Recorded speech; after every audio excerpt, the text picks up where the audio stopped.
Cristiano রোনালদোর সব মিলিয়ে অলমোস্ট 917 মিলিয়ন অনুসারী রয়েছে বলে জানিয়েছে ফোর্বস।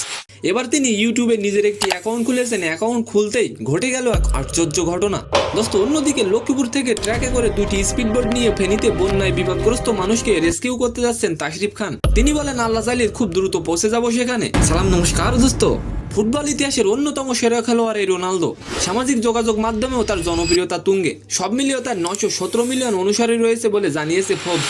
আর এবার ইউটিউবে তিনি অ্যাকাউন্ট খুলে গড়েছেন রেকর্ড। দোস্ত, জানলে আপনি অবাক হবেন, 21 আগস্ট তিনি একটি ইউটিউব চ্যানেল ক্রিয়েট করেন। চ্যানেলটির নাম রাখা হয় ইউর ক্রিস্টিয়ানো। চ্যানেলটিকে অনুসরণ করার ঘোষণা দিতেই মাত্র 90 মিনিটে 1 মিলিয়ন সাবস্ক্রাইবার পূর্ণ হয় তার ইউটিউব চ্যানেলে। এটা দ্রুততম 1 মিলিয়ন সাবস্ক্রাইবার পাওয়ার ক্ষেত্রে একটি রেকর্ড। দোস্ত, অন্যদিকে বাংলার সঙ্গীত শিল্পী তাশরিফ খান তার ফেসবুকে একটি পোস্ট করেছেন, যেখানে তিনি লিখেছেন, লক্ষ্মীপুর থেকে ট্র্যাকে করে দুইটি স্পিডবোট নিয়ে ফেনীতে বন্যায় বিপদগ্রস্ত মানুষকে রেস্কিউ করতে যাচ্ছি। আল্লাহ চাইলে খুব দ্রুত পৌঁছে যাব সেখানে। দোস্ত, ভয়াবহ বন্যার কবলে বাংলাদেশের 9টি জেলা, যারা বর্তমানে এখন পানিতে বন্দী আছেন। কেটো ভাই তাশরিফ খান আরও লেখেন, সেনাবাহিনী ও নৌবাহিনীর সাথে যোগাযোগ রয়েছে, তাদের থেকে তথ্য নিয়ে আমরা একসাথে কাজ করব। তো সম্মানিত দর্শক, আজকের ভিডিওটি কেমন লাগলো অবশ্যই কমেন্ট বক্সে জানাবেন। আর ভিডিওটি যদি ভালো লাগে অবশ্যই একটি লাইক দিয়ে আমাদের চ্যানেলটিকে সাবস্ক্রাইব করে দিবেন। ধন্যবাদ।